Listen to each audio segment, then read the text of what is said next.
YouTube. Today we're going to do the continuation of the how to fix the rear main seal. The job's pretty much done now. We're putting it back together, but we're going to run it back and show you what we did to get back to this point or get it back together. So if you've seen part one, hope you enjoyed it. This is part two, the continuation of it. Again, sit back, watch, enjoy. If you have any questions, post, comment, chat at the end. Thank you. Have a great day. Right, now, to make it a little bit easier to take the transmission out, you'll notice on this side here you can see all your bolts there. Pretty easy to get there. On this side, it's a little cumbersome, hard to get up in there. It's a lot easier if you go ahead.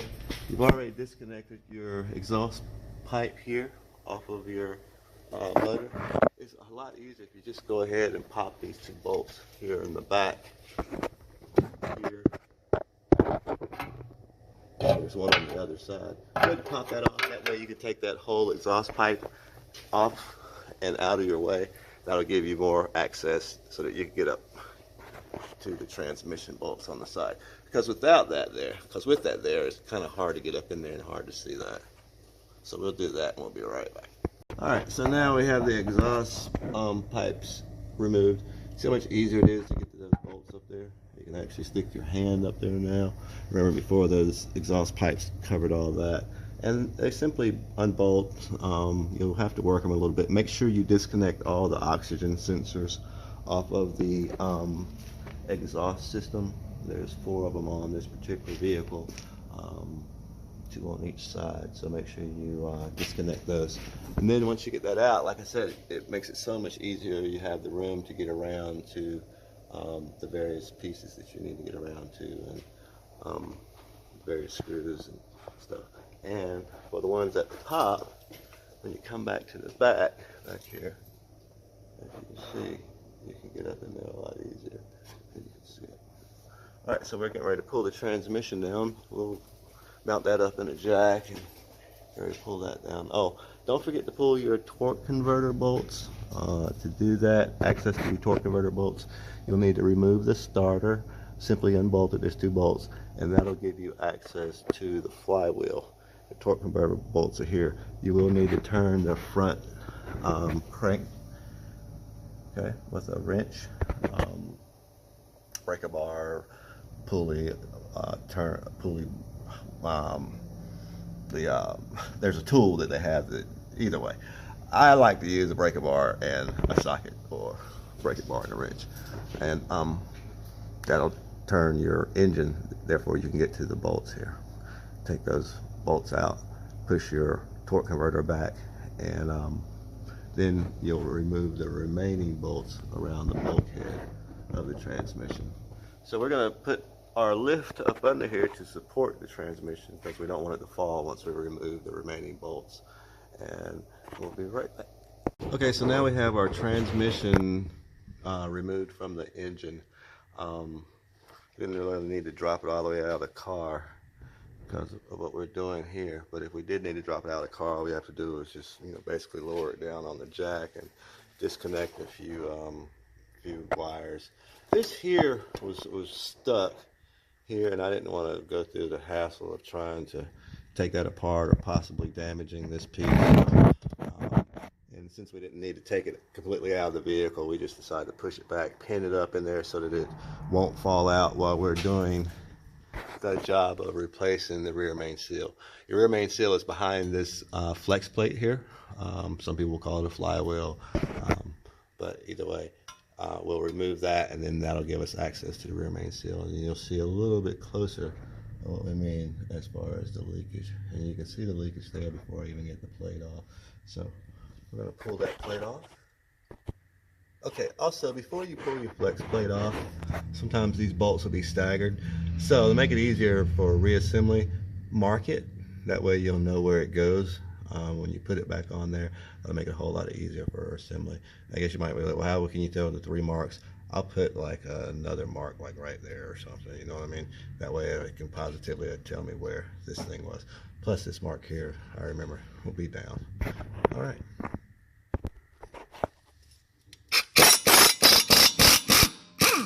These are 15mm bolts.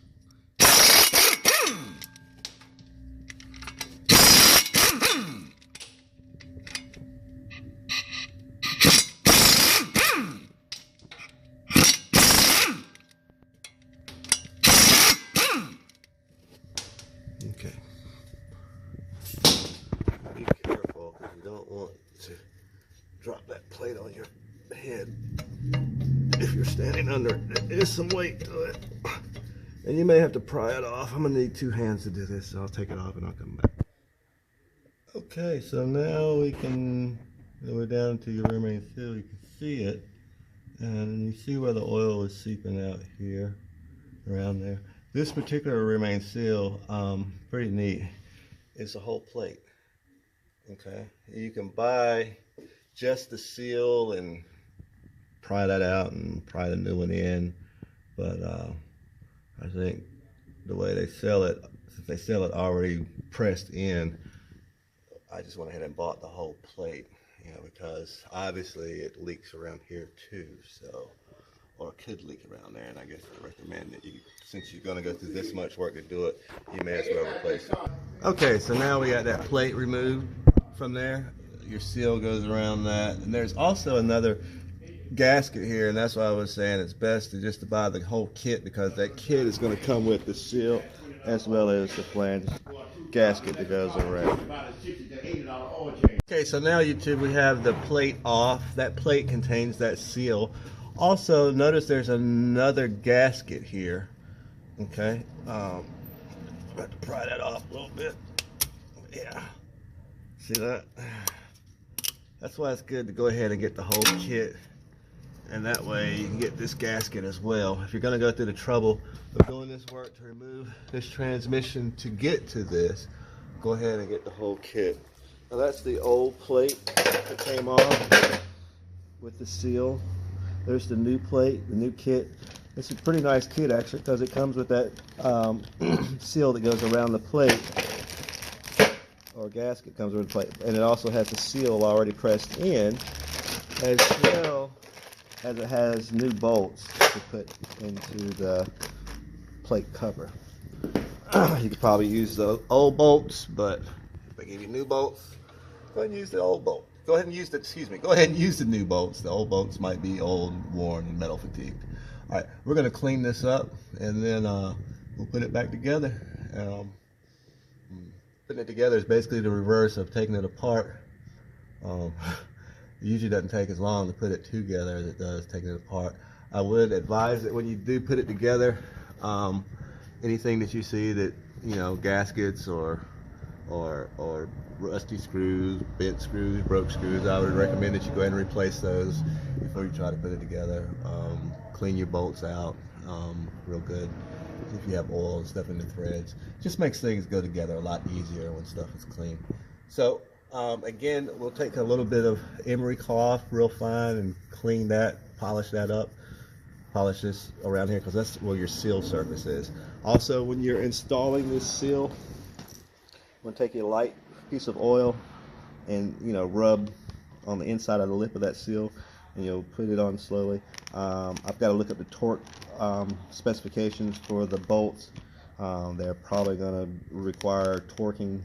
I would recommend finding out what the torque is before you put that on. We'll find that information out, and then we'll try to finish this up. So to clean the crankshaft up, we're going to use 800 grit sandpaper. And what that will do is that's going to clean this area up here. You don't want any debris or anything on that new seal surface. So we'll take the sandpaper and clean that off, and then we'll spread it down one more time. Notice how much cleaner that surface is now that we have all that old gasket material off. In the corners there, I would recommend using a little dab of silicone, just so, you know, to ensure that you don't have any leakage when you put this cover on and put everything back together. Sometimes those corners can be kind of tricky there, and that silicone is just extra insurance to keep it from, make sure it don't leak. Okay, so here's our cover, our gasket that goes in between our cover and the back of the motor. We have a little bit of silicone. That way you can silicone those little corners there. Okay, even though it's built down here, like I said, it's hard to get, you know, get a good seal there. So if you want to put a little extra insurance in there, go ahead and silicone that. We're going to silicone it right here, and then here. Notice how we've cleaned that up. The sandpaper does an excellent job of cleaning that seal, that facing up there. So now we'll take a little bit of oil lubricate the inner lip there.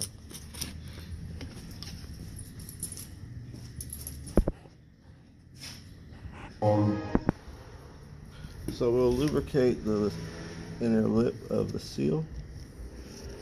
And it's designed so that when you push it, it'll go into place. Alright. And we'll also lubricate this. Just lightly with some oil so it'll slide on good. Alright.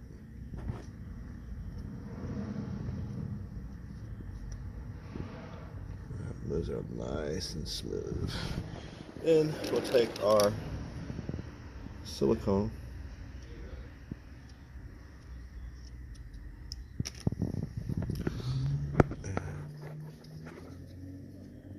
It's just a dab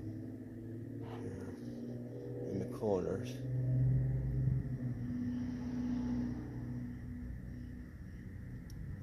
Okay. To your other corner. Just a light bead.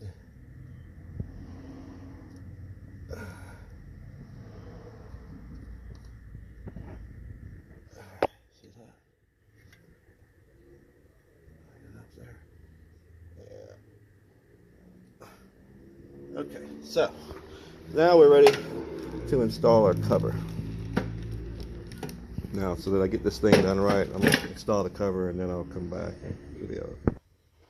Okay, so we have this on now. Basically, when you put this on, you'll have to push one side in and then push the other side on. And you may have to like kind of take your fist and kind of push it in there a little bit to tap it in. Now you'll notice our gasket isn't lined up, but you can still go along the edges and push that gasket in place to line it up. Or you can take a screwdriver and stick in your holes and pull it over to line it up. So we'll install our screws, torque them down properly, and that's our rear main seal job completed. Now from this point, we'll put our flex plate on, then we'll reinstall our transmission, we'll reinstall our differentials, we'll reinstall our drive shafts, put this car back together, put our starter on, connect your torque converter. It's a lot of steps. Basically, the steps are the reverse of what you did what you did when you took it off. So if you have any questions, comments, post. I hope this was able to help you out with your future projects. Until next time, YouTube, have a great day.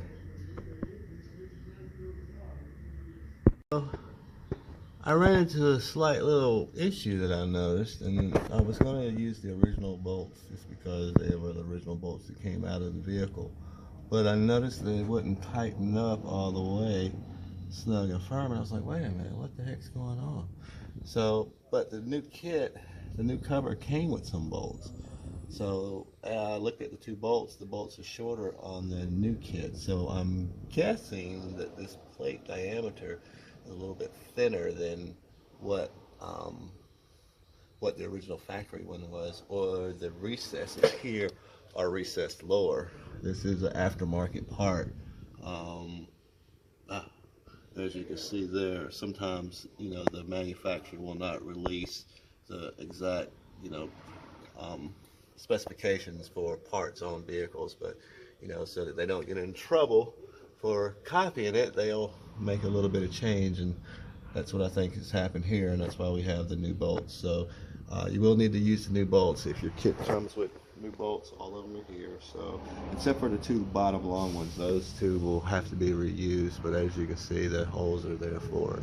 So I just wanted to add that little tidbit of information on there so that you didn't be like, wait a second, my bolts didn't tighten up, what's going on? And you don't want to try to force them tight because you could damage your block, and you don't want to do that. But you see, as you can see, there is some space in between those bolts, and all of them were tightened up just that same tightness. So I was like, you know what, let's use the new bolts, and that's what the issue was. All right, so we'll put the new bolts in, put our flex plate on, and finish this job up. Any questions or comments, post, chat, please subscribe to my channel and share this with the world. Thank you. Have a great day.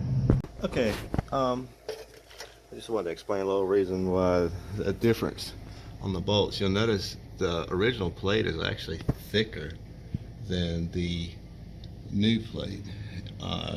See how original plate doesn't have the recesses. That's why it had the longer bolts. So that we have that replaced, they give you the shorter bolts to go in there. So I think we can finally say this job is completed. We'll put our flywheel back on, and we'll put our transmission on, and that concludes this video. Like I said, if you have any questions or comments, please post, chat. I'm not going to film putting this thing back together. We've wasted enough time taking it apart trying to film it, and do the work at the same time. It's kind of time consuming, but we're going to put it back together and get this vehicle on the road, and get it back to the owner. And like I said, if you have any comments, YouTube, post, chat, subscribe, and we'll talk to you next time. Have a great day.